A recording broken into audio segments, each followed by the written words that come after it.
Jerry Miller, thank you kindly for joining us on a Monday afternoon. It's great to be with you. We are, of course, in the shadows of Thomas Jefferson's University of Virginia, less than 2 miles from the Rotunda, John Paul Jones Arena, Scott Stadium, a block from the Charlottesville Police Department, a block off the downtown mall, a block from the Albemarle County and Charlottesville courthouses, and smack dab in the middle of the epicenter that we call the heartbeat of Central Virginia, and it's downtown Charlottesville. It's a 300,000 person market that we're very proud to live within and offer perspective about. And today's show is very much follows that theme. We'll talk small business, we'll talk restaurants, we'll talk schools, we'll talk sports, we'll talk some politics, and we'll talk continue the icon conversation from last week.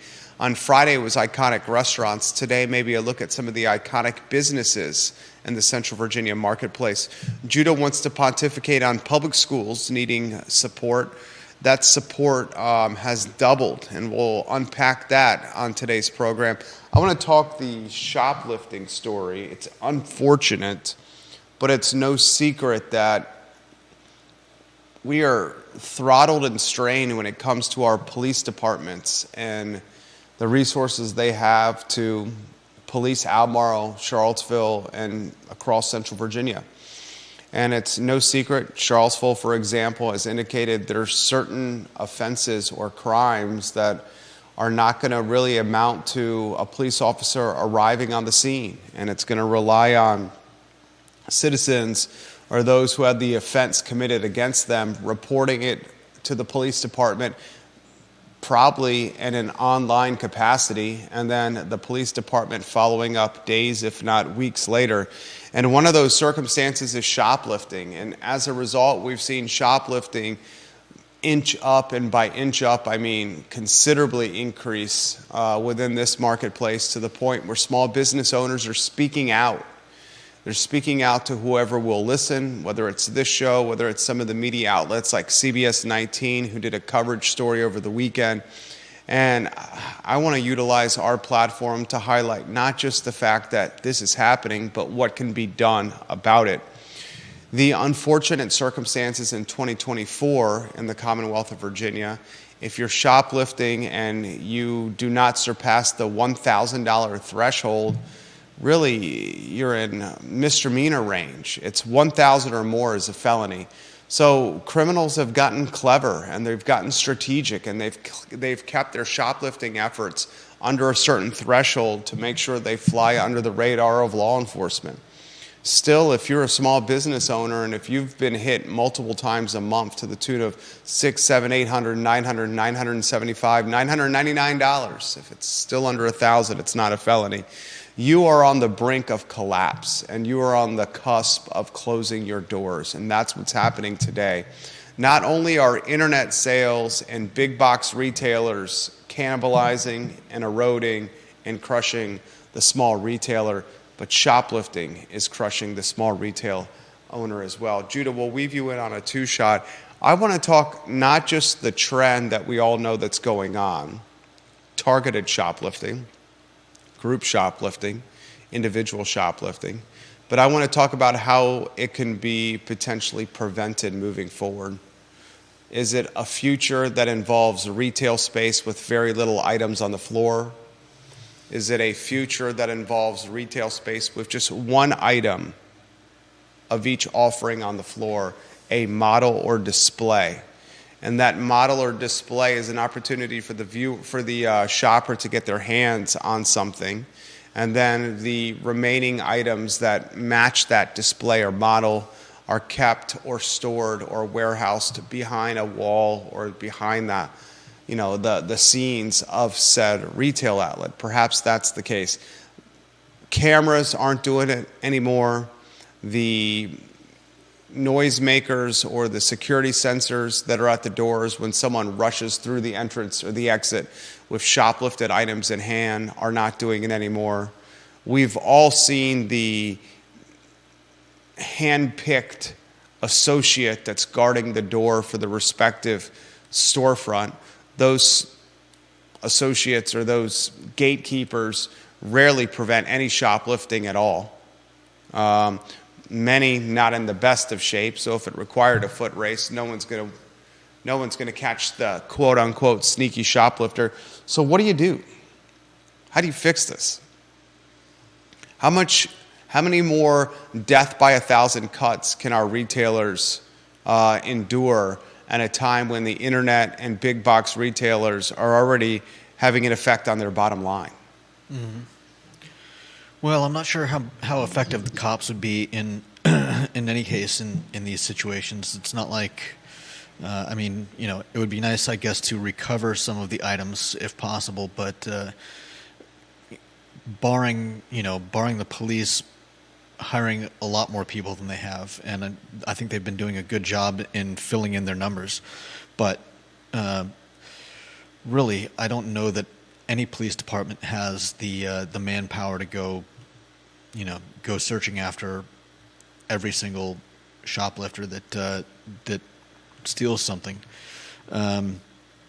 And I think some stores will have better luck using different methods than others will.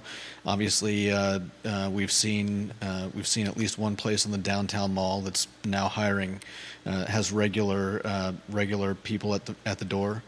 And which place is that? Skooma. Oh yeah. He said he's spending deep six figures for private security at the door. Yeah. Very good call. David Trecorecci said that.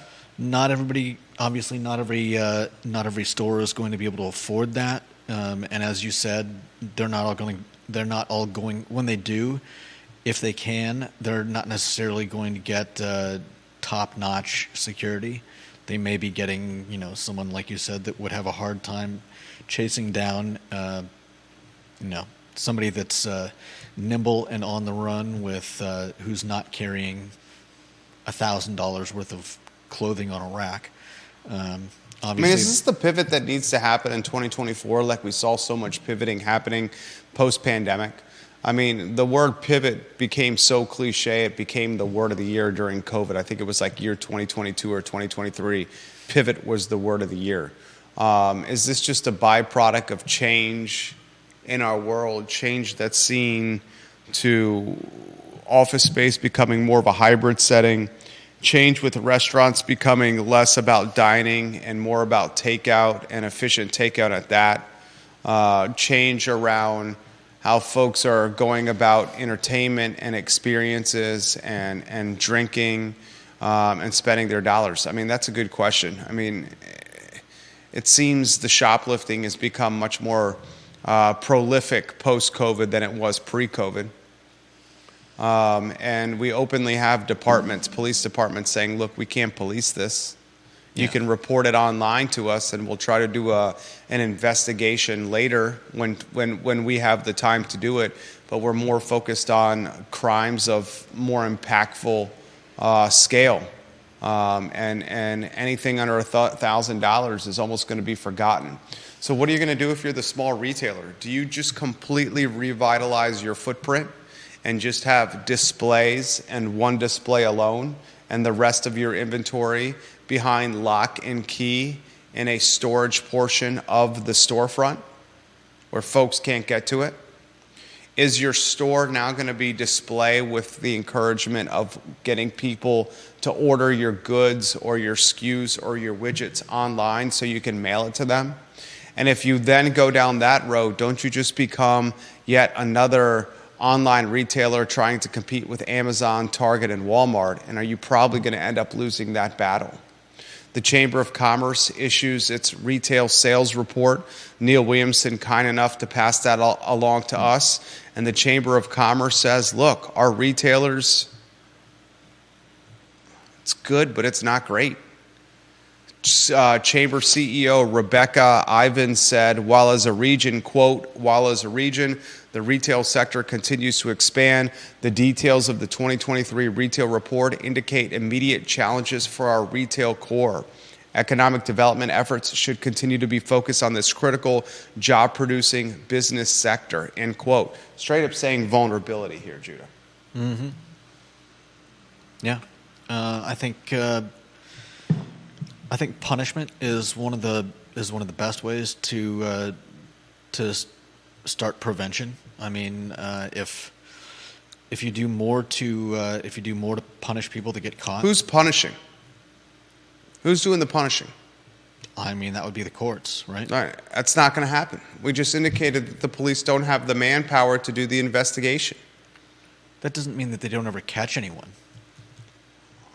I can't imagine much police power is going to be allocated to petty shoplifting. I'm sure that's true, but I think if you really want to make an impact, you're going to have to do it yourself as a retailer. For example, Kevin Yancey, let's get his photo on screen.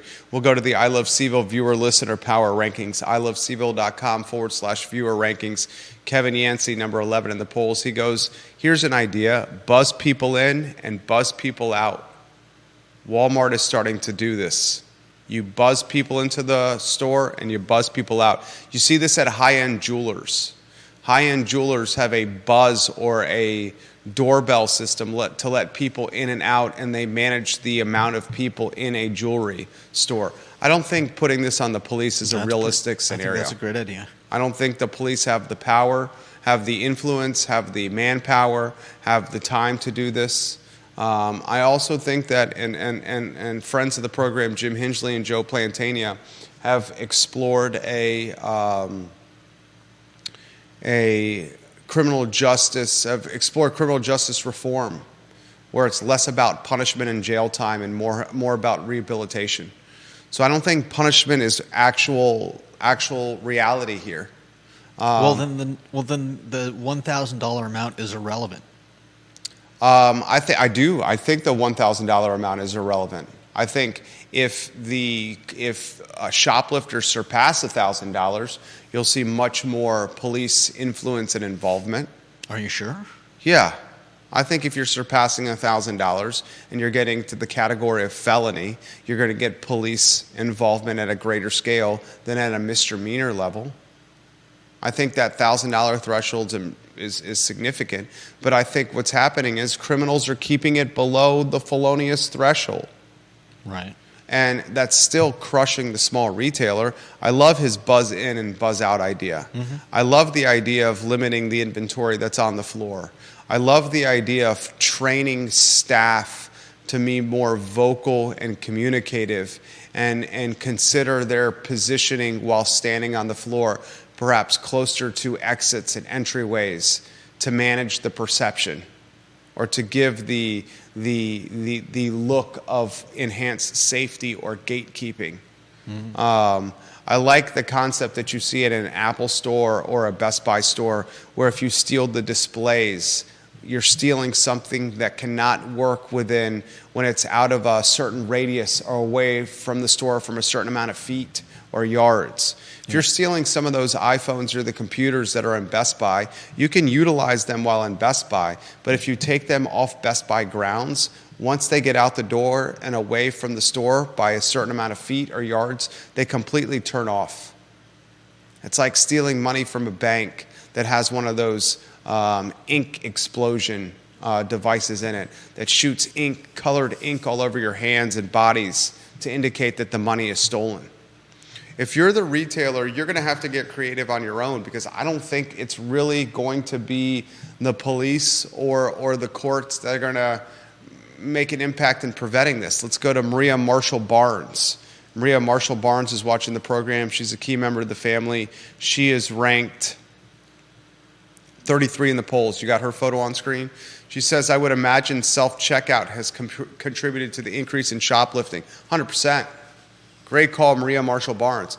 Here's the catch-22.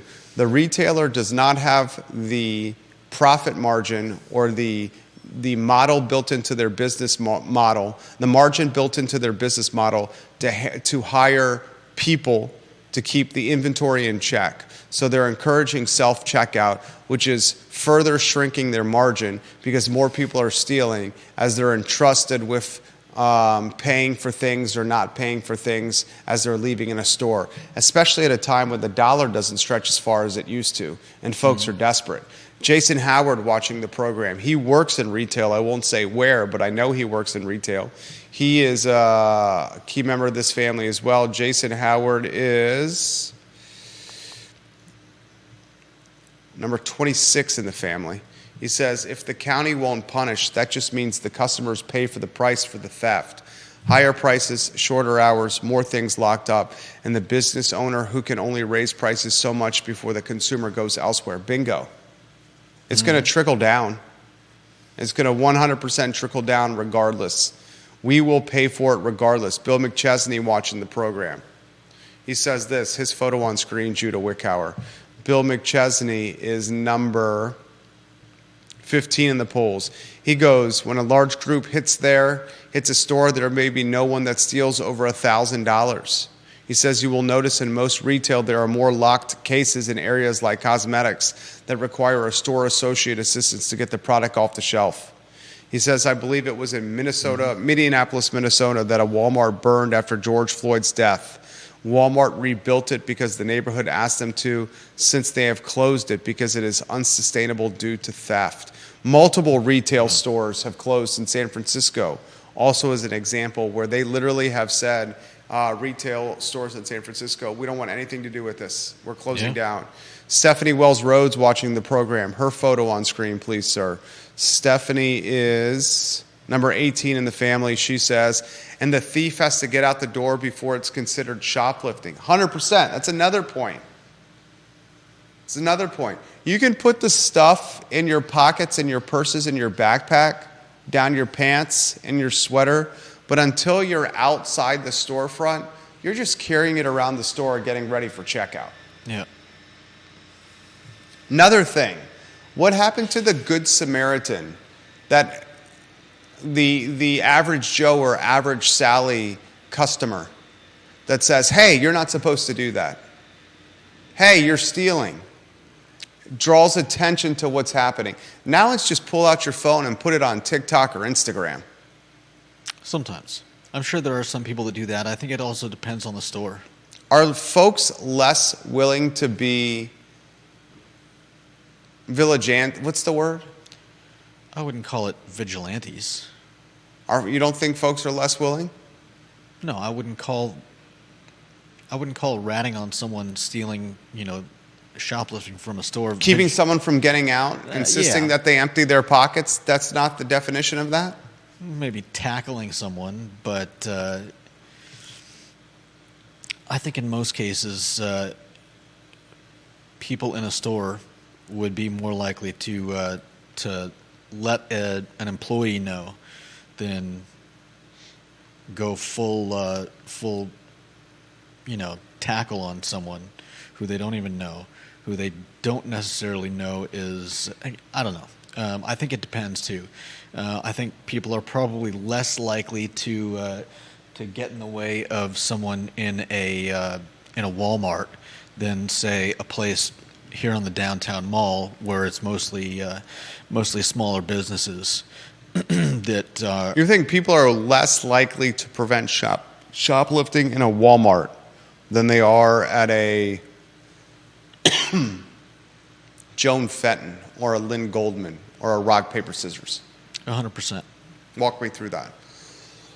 I mean, first of all, it's the people that are in some of the bigger places like Walmart. I think that's a part of it. You're going to find less people that feel a sense of community at a Walmart, and I think some people who normally would try to stop a shoplifter in a place somewhere on the downtown mall they probably see Walmart as it's a big box place. The rationale might be that they see a big company like that as being able to afford a little shrinkage, whereas a smaller place on the downtown mall is most likely locally owned and can't afford the shoplifting, and you may actually know the person behind the counter, if not the owner. Then you're more likely to be on a first name basis with somebody in that store. Aren't you more likely to know someone at Walmart, Target, or a big box retailer than at a locally owned merchant in downtown Charlottesville that are usually just the owners working the floor and maybe one part-time employee. Walmart and Target have hundreds, if not And you're more. saying you're more likely to know?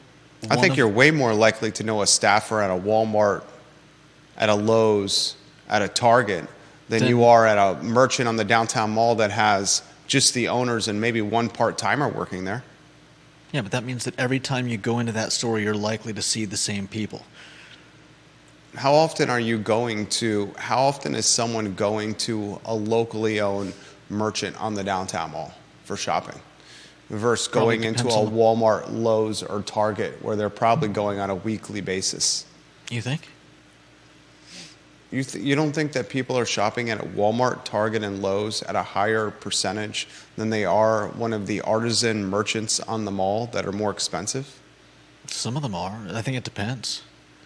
I think, but like I said, no doubt about it. There's also the type of person. I think the type of person that's shopping at Walmart. The type of person that shops at Walmart is pretty much everybody. Okay. Target is pretty much everybody. I mean, Target is poor, rich, middle class, upper class. I mean, everyone is shopping at these stores. Downtown mall, I don't think the demographic of shopper downtown is as deep on the socioeconomic ladder as Walmart, Lowe's, Target, just because of price point. Jim Hingley, watching the program, he sends us a DM. He says he sends us some code.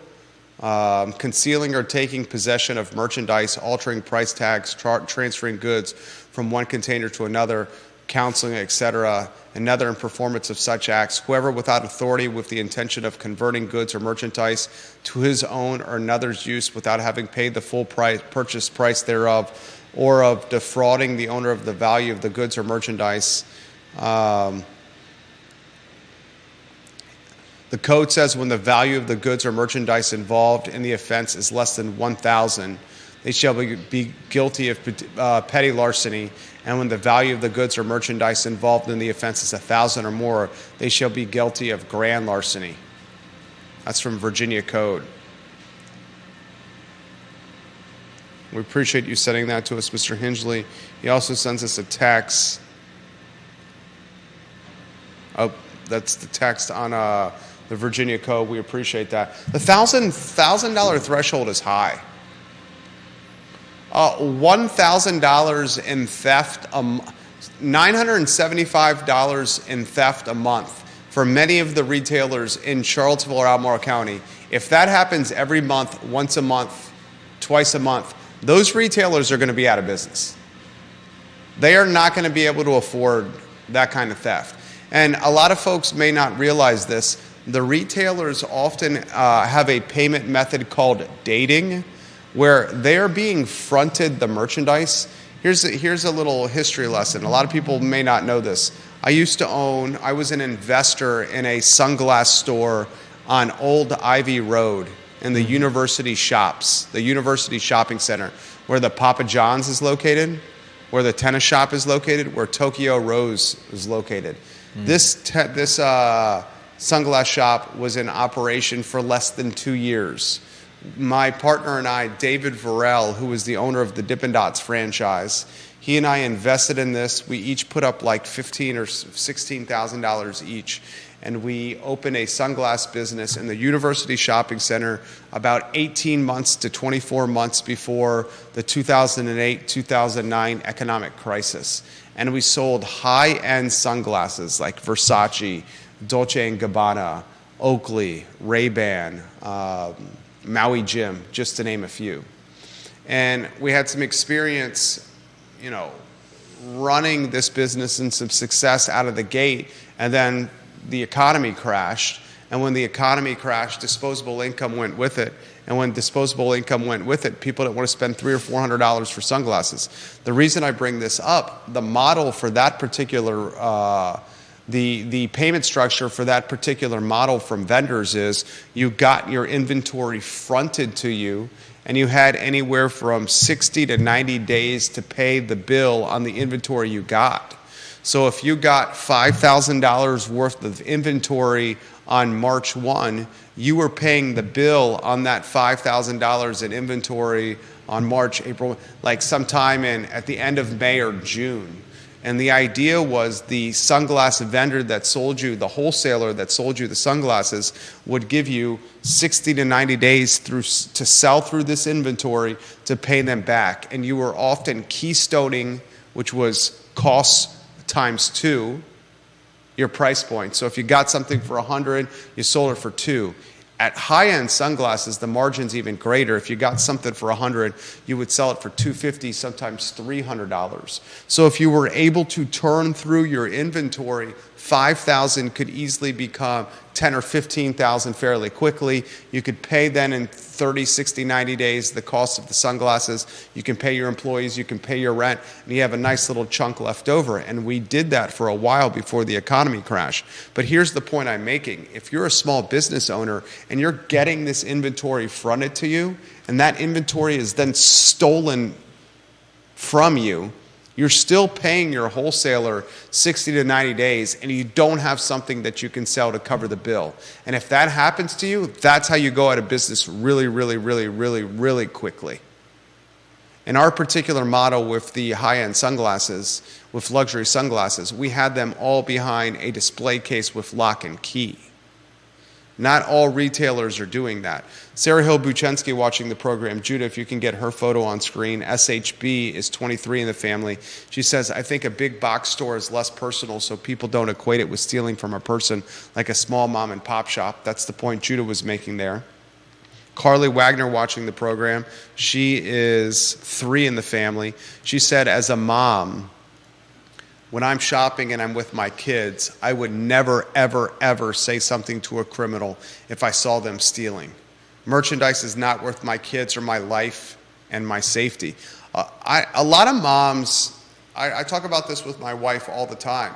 There are certain shops, many of them big box retailers, not just grocery, but retailers, where it's notorious or it's known in the community or it's known amongst mom groups that kidnapping attempts happen around these particular shops and these particular big box retailers.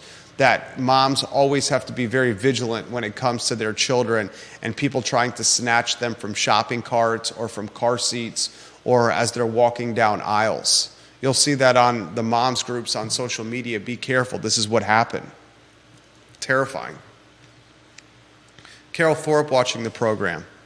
Let's get Carol's photo on screen. She is number 9 in the poll, Judah. Carol says this. Like when you watch a show, Carol. She says, I think the day has passed when I would attempt to intervene against a shoplifter. Too many damn criminals carry guns and will not hesitate to shoot you in any confrontation. While I may be willing to risk my life to prevent a crime in progress against a child or other person, I am not willing to do so for $1,000 or less of store goods. I respect that. Totally respect that. Carly Wagner says, Target, it's pickup only for me, really. Store pickup, curbside pickup only for her. A lot of my wife's friends in that mindset as well. Because of fear of what could happen to their children. So, go back to you on a 2-shot, and then we'll go to the next topic. You got Amazon, Walmart, and Target, just to name a few, that have the economies of scale, the efficiencies, vertically integrated advantages that are giving the death of 1,000 cuts to the brick and mortar small retailer. You got wages that have skyrocketed that are hurting the small retailer. You got inflation that skyrocketed. Inflation and wages, all in the same category or umbrella there. Wage inflation, almost the same as cost of goods inflation, skyrocketing. You got taxes increasing on the small retailer, small business, the storefront retailer.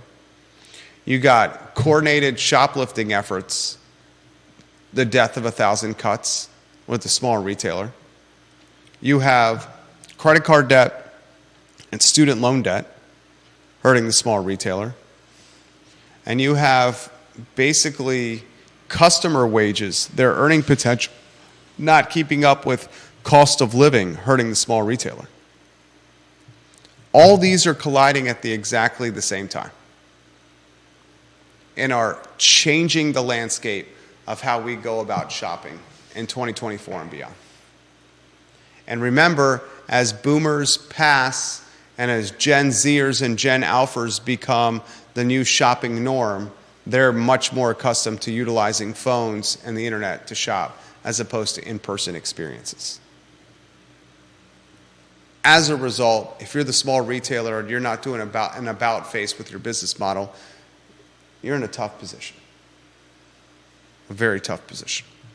Let's go to our next topic. This is one that meant something to you, and you want to highlight it.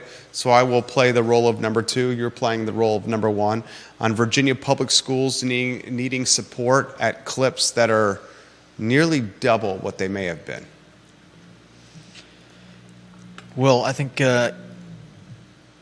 what's telling is not the fact that it's doubled, but the fact that it's doubled because of a change in federal accountability and state accreditation frameworks.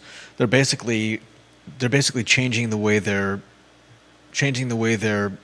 calculating which schools need help, and by these new calculations, more than double the schools that fell into this category just a year or two ago are now showing up in the category because of the way they're judging things. And so it's not so much that more schools need help, it's that we're seeing now that there have been more schools that needed help. It's just with these new measurements, we're actually getting a better picture of the problems inherent in Virginia schools. So why do they need help? For a variety of reasons, but I think most people can agree that a lot of it has to do with the pandemic, have to do with lowered standards, that came either before or after the pandemic. I think some schools had lowered standards to help kids pass through their hallowed halls.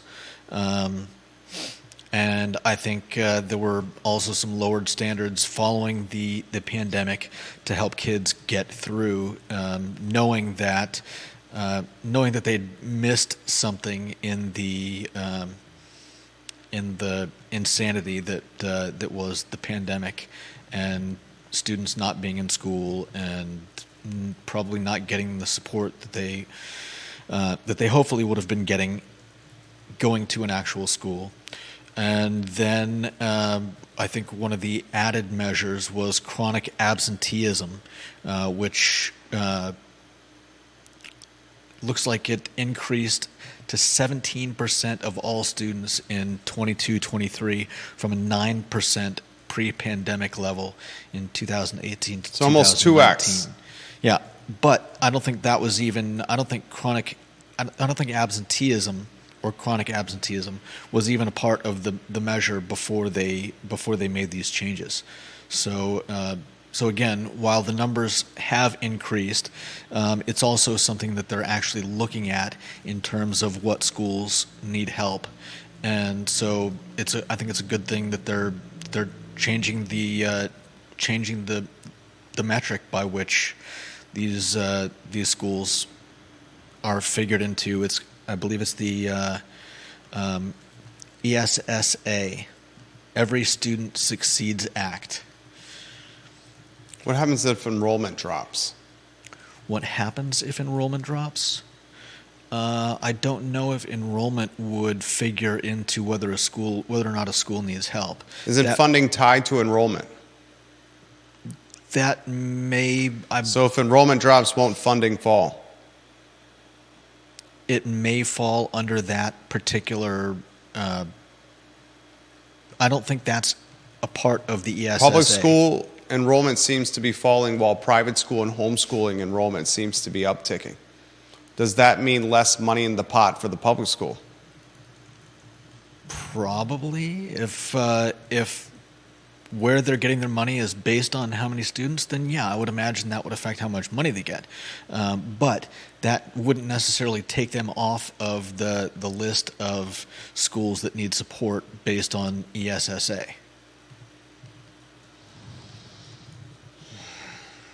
I think those would be two different things. So what's your conclusion from this story?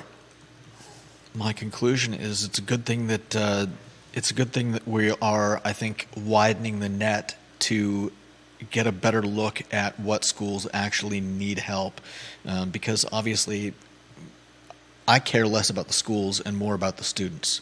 And so if Virginia is finding a way to better help those students, I think that's a good thing.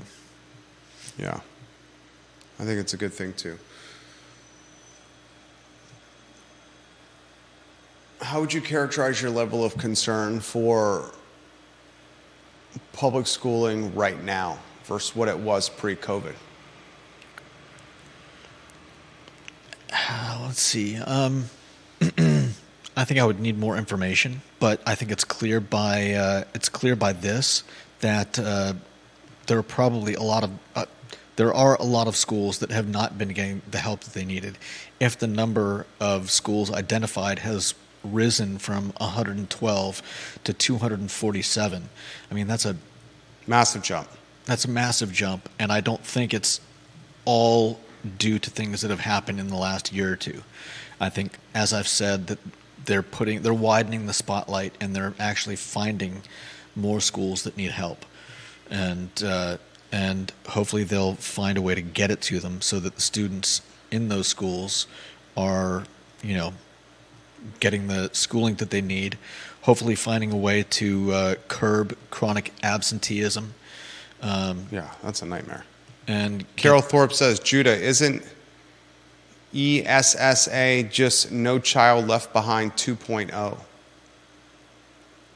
It could be. Amanda Burns says, yes, it is. Every Student Succeeds Act, ESSA, was signed by President Obama on December 10th, 2015.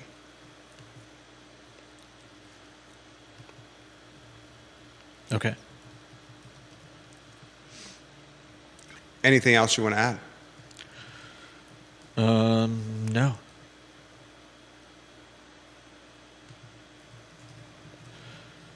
Like I said, I think it's a good thing that they're finding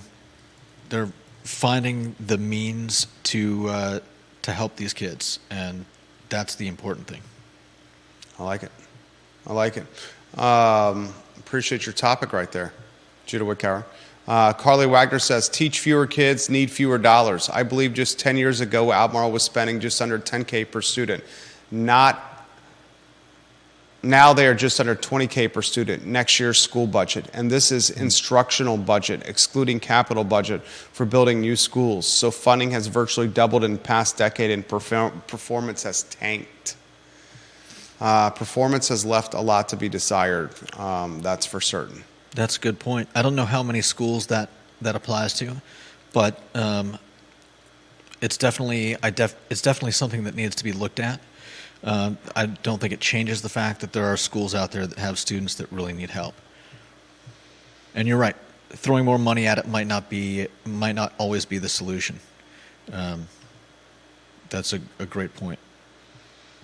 Viewers and listeners, dropping knowledge for us here on the Monday edition of the show. We appreciate when they offer perspective. I want to get to this topic on the show.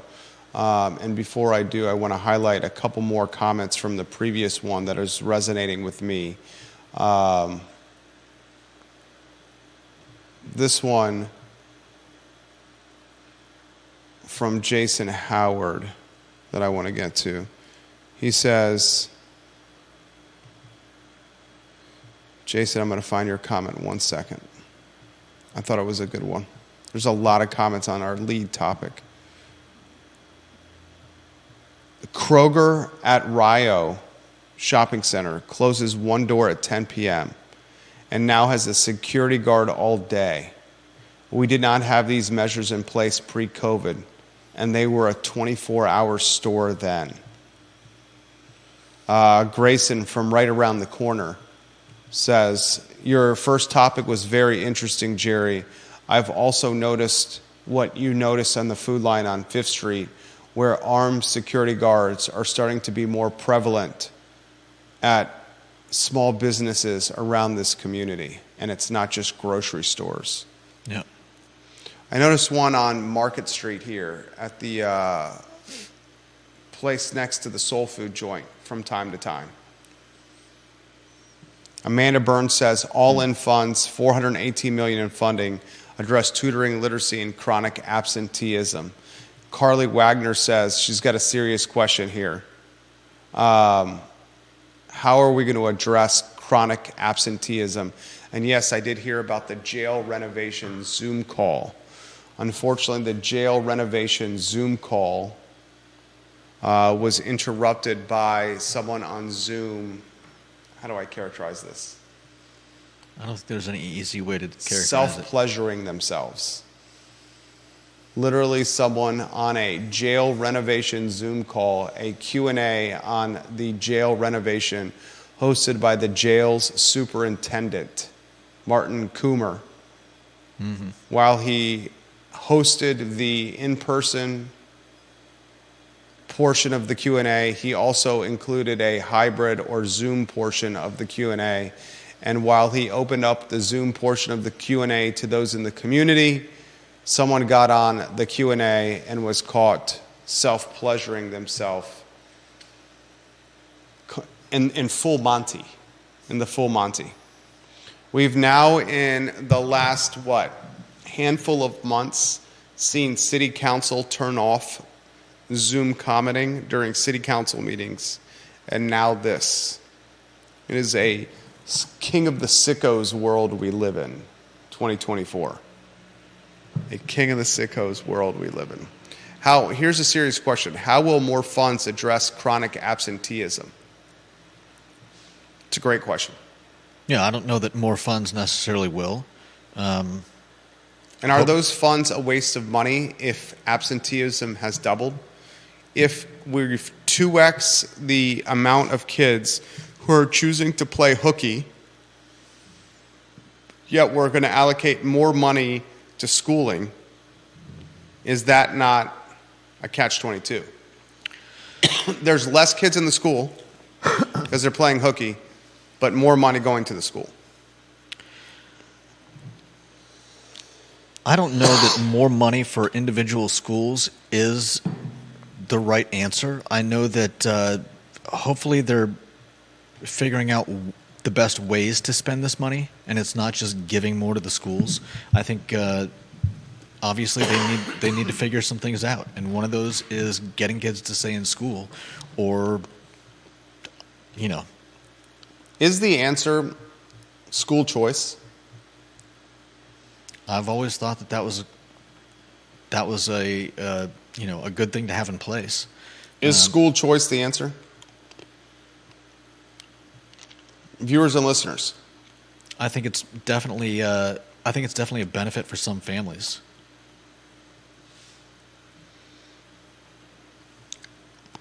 And if school choice is offered, will that expedite the decline of public schools? It might. And if school choice vouchers are offered, will that cause privates to raise tuition to further the exclusive nature of private schools? Basically raising tuition a percentage of what the voucher total is. You're saying trying to cut people out that are using vouchers? Yeah. Good questions. To maintain exclusivity. All questions that should be asked. Mm-hmm. All questions that should be asked. I want to talk this question. Bill Crutchfield's Crutchfield Electronics turned 50 years old. There was a story in the newspaper about this last week. Great story. We talked last week about the most iconic restaurants. What are the most iconic businesses in the area?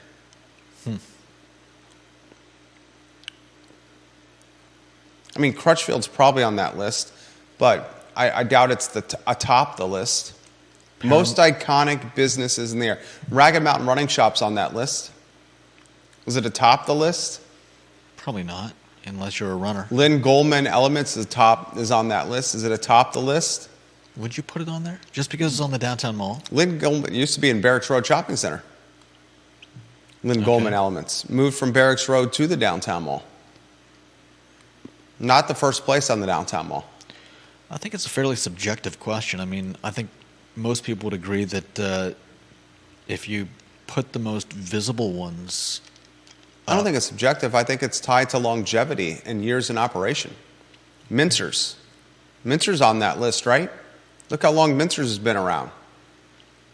Mincer's has been around and a turning. Keller and George on that list, right? Keller and George Jewelry. I guess.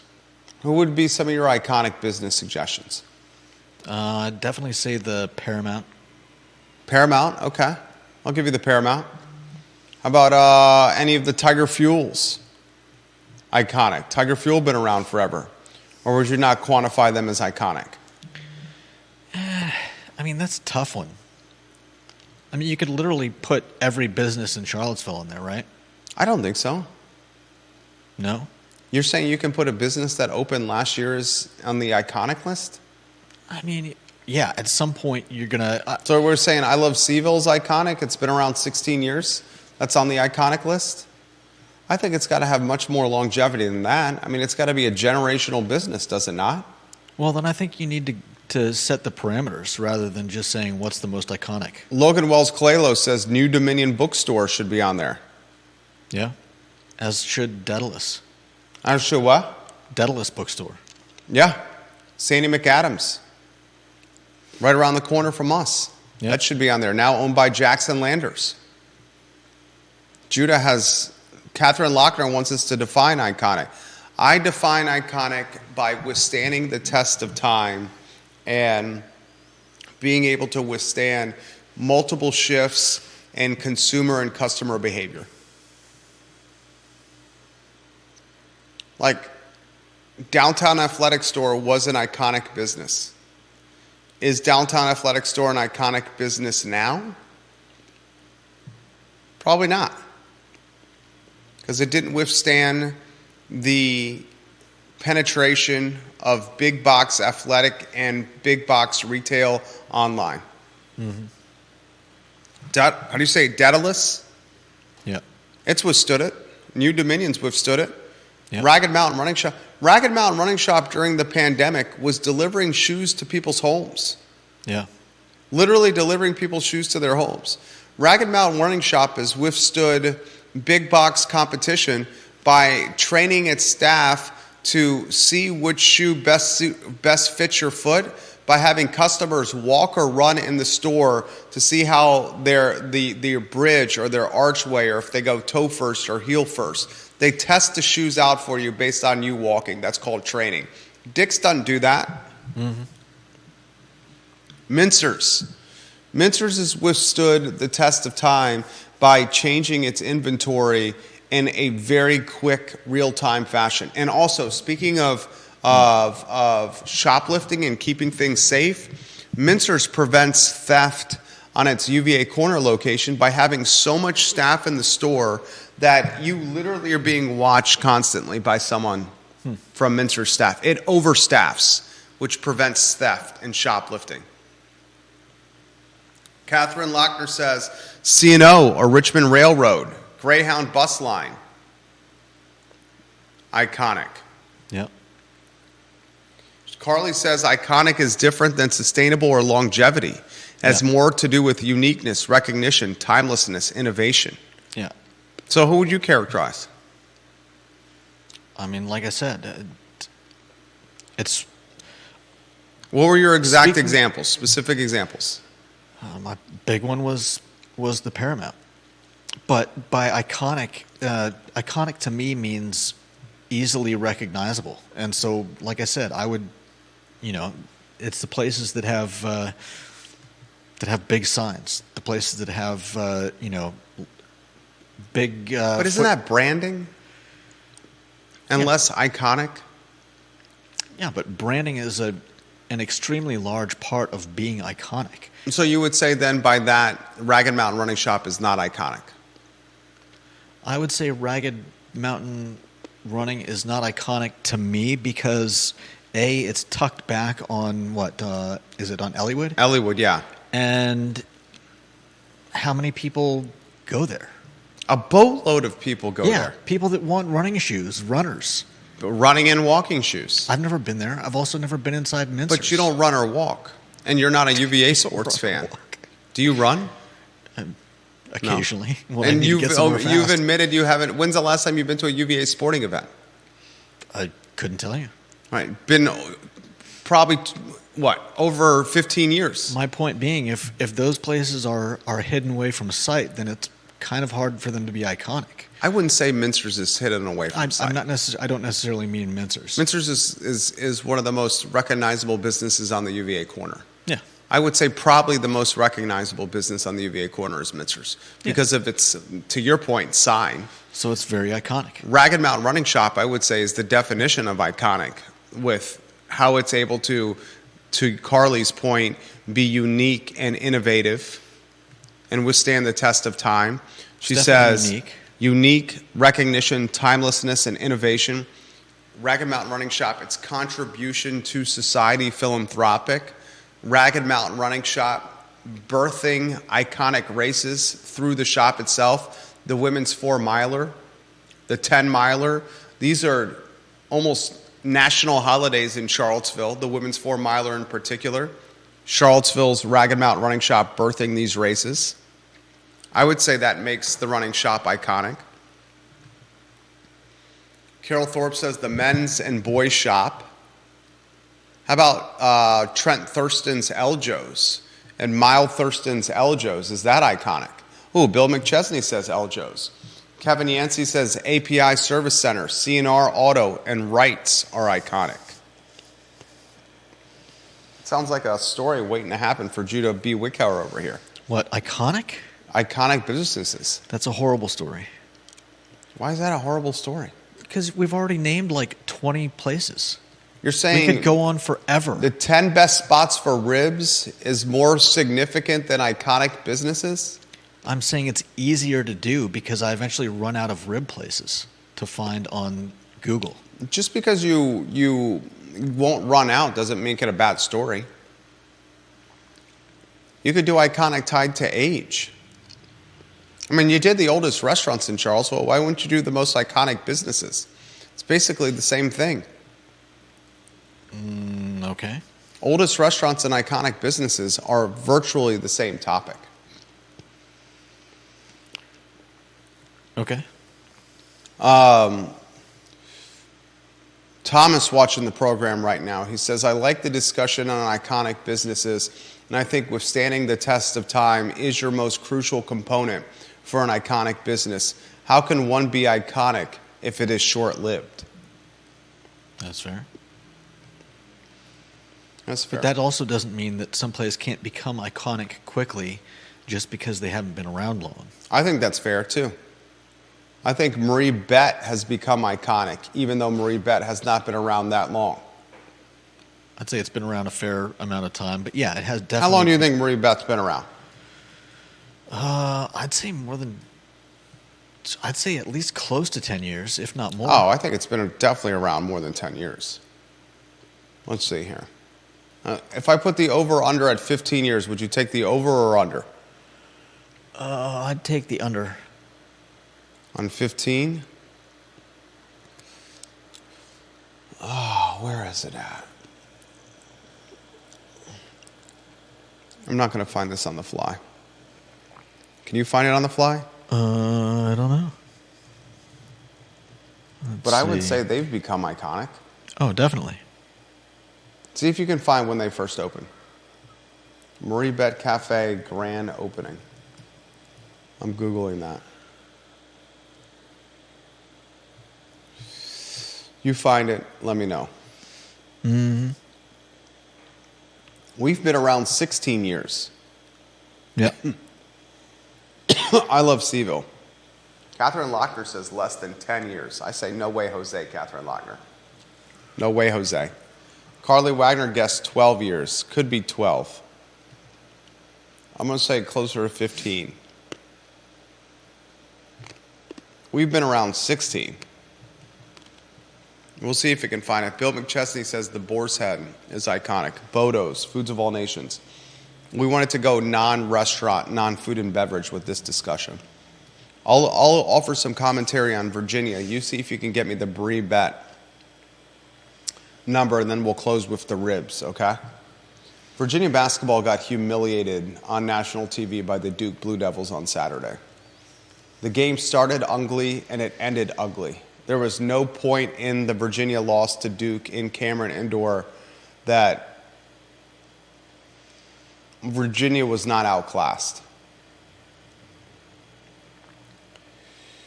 This basketball team looks like a shadow of its former self during that 8-game winning streak.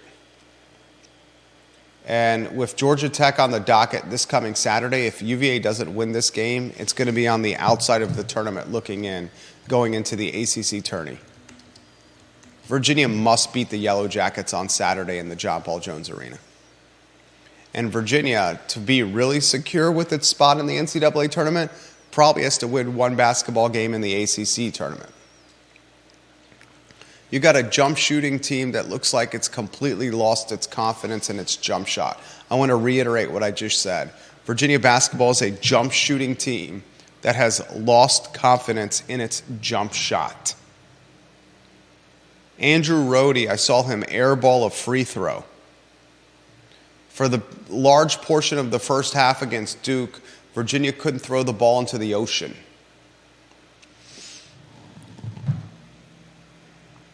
Many in the fan base are asking what the hell is going on with the pack line defense, what is going on with the offense, and what's going on with the coaching staff. Many in the fan base are asking that. And it's interesting because we have this dichotomy going on now between the men's basketball team and the women's basketball team. Coach Mox and the UVA women's basketball team, they just beat Virginia Tech at the John Paul Jones Arena, a Hokie basketball team that was top 5 in the country. Coach Mox is coaching UVA women's basketball while visibly pregnant on the sidelines. She is a badass.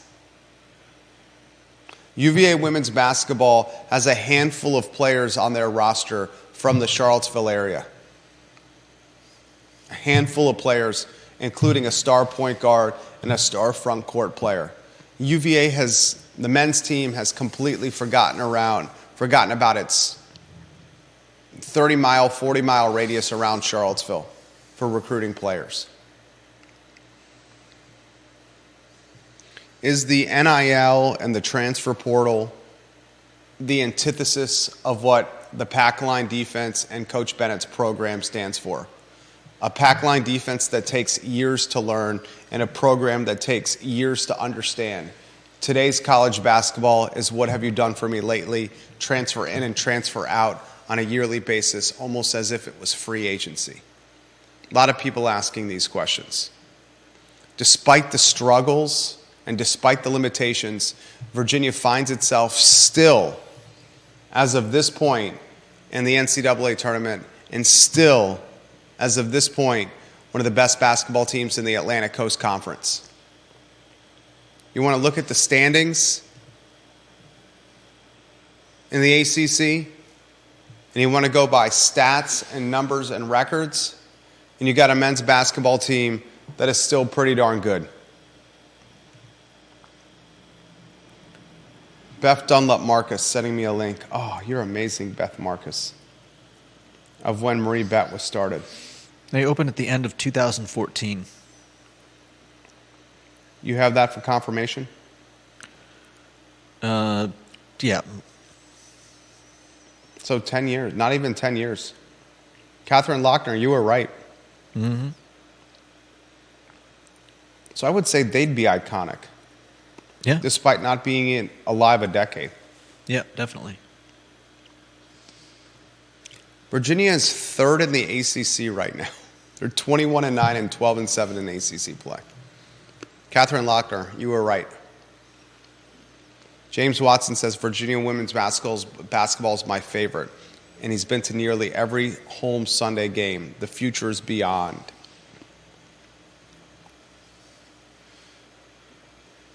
The UVA women's basketball team just set a record for the largest attendance in the history of the Commonwealth for a Virginia women's basketball game on Sunday. Did you hear what I just said, ladies and gentlemen? The game that was played on Sunday at the John Paul Jones Arena, where UVA beat Virginia Tech, a top 5 team in the nation, had the largest attendance in Commonwealth of Virginia history for a women's game. Huh?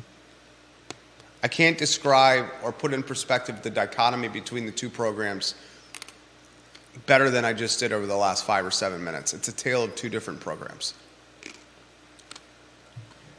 And for the people that want to hate on the athletic director,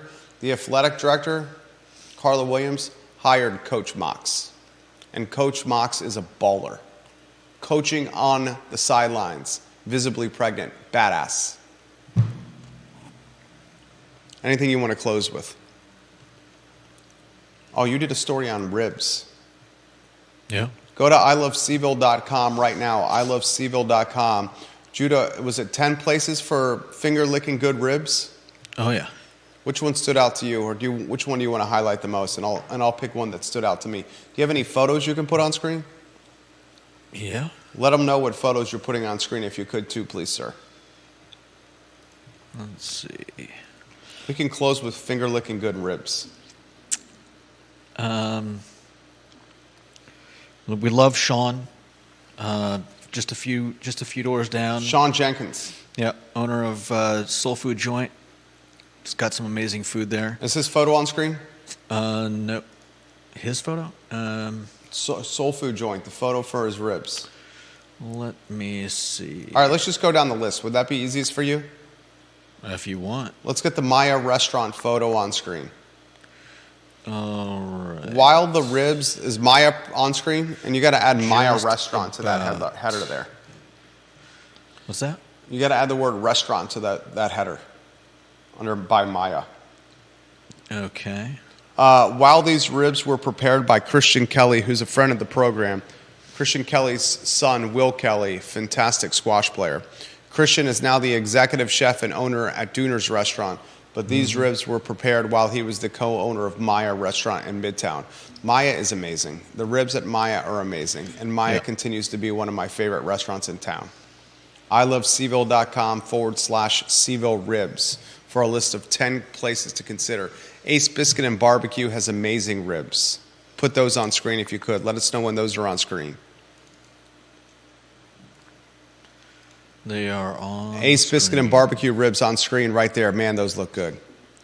Derek Bond owns Moe's on Ivy Road. He's on here as well. Derek Bond and his ribs at Moe's. Put Moe's on screen. Cornbread and the baked beans are banging at Moe's. Those are on screen? Just about. There we go. Moe's is on screen. Take a look. Sean Jenkins in the Soul Food Joint. Let's get Soul Food Joint ribs on screen. On Market Street. Sean knows what's up when it comes to ribs and soul food. His ribs are on screen. He also has some of the best cornbread in the area. Chef has dropped off his food from time to time to us at the Market Street studio. How about Smoke Kitchen and Tap Room? Let's get those ribs on screen.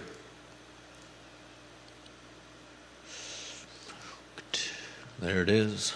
Smoke Kitchen and Tap on screen, the Crozet icon. They've got 2 places, right? They do. Very well done.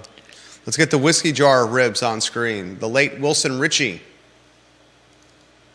The ribs at the Whiskey Jar are finger licking good. What tagline is finger licking good, Judah? Finger licking good. That's isn't that KFC? There it is. That's a great tagline. Yeah. Finger licking good. Let's get on screen the Ralph Sampson Tap Room ribs. I haven't had these ribs. I've had the other ones. I've had Maya's ribs, I've had Ace's ribs, I've had Moe's ribs, Soul Food Joint ribs, smoked ribs. I have Whiskey Jar ribs. I have not had Ralph Sampson ribs. Have you? No, I'm not. The top, most expensive rent in town, Ralph Sampson Tap Room, the Island Restaurant on Barracks Road. I've had Mission Barbecue ribs. Those are amazing. Put Mission on screen. If you want one of the best kept secrets, get the Mission Barbecue Jalapeno Cheddar Sausage Appetizer. Oh my God, it's so good. Jalapeno cheddar. Make sure you get the jalapeno cheddar sausage coined. Make sure you ask for it coined. It is amazing. Vision Barbecue ribs. Vision Barbecue is the darling of the barbecue world here in Charlottesville right now. Evidently, they have some of the best beer prices in Charlottesville. Smoke their meats routinely, and they have fantastic price points. You got the Vision Barbecue ribs on there? Yep. And we'll close by that hunk of meat at BJ's Barbecue. I've had 9 of the 10 ribs on this list. BJ's ribs on screen. The only one I have not had is Ralph Sampson's Tap Room. If you want to know more about ribs in the area, ilovecville.com/CVille ribs. Judah puts together a marvelous top 10. And it sounds like he's very eager to work on the most iconic businesses in the Charlottesville area list. Any closing thoughts for your fans there, Judah B. Wickower, the jack of all trades, the jack of all wits, a nuanced individual? Get ready for my next story. The top 200 most iconic places in Charlottesville. I'm sure you can whittle that down. Possibly. Oh no, Judah, you're being asked to give attention and positivity to the small business owner. That's iconic is not necessarily about the small business owner. Why do you say that? Because it could be anything. I mean, we're talking iconic. It doesn't necessarily have to be small businesses. I would hope you do iconic small businesses and you're not going to put on there Lowe's or Walmart. What are you going to say, Lowe's or Walmart or Food Lion? Because they've also have longevity? I mean, I probably wouldn't, but I would hope not. I think we need a specific set of boundaries. I thought we just did. Longevity, innovative, creative, withstood a change in consumer spending habits. So basically longevity. I mean, some businesses didn't change their That's true. practices and they're still alive. Yeah. That's 100% true. But I wouldn't say Dataless Books has changed a damn thing. No, not a whole lot. And it's still alive. Yeah. It hasn't changed anything. So does that mean they're out? No. Well, Dataless Books is iconic. We both agree with that. But if one of the criteria is ability to I'd say the primary criteria for iconic is longevity. Longevity. All right. Yeah. So that's But what I I hope said. to God you don't put Walmart on there because it's had Sam Walton, Bentonville, Arkansas roots. Right. And if you did, please keep my name away from it. Anyway, just want to give some positive attention to the small business. All right, that's the Monday edition of the program. Judah Wickower, executive producer, director, co-host. My name is Jerry Miller. Back tomorrow at 10:15 a.m. with the I Love CVille Show, or 10:15 a.m. with the Jerry and Jerry Show, where we're probably going to be asking this question: what is going on with Tony Bennett's men's basketball team? Thank you for joining us on a Monday. So long, everybody. I would say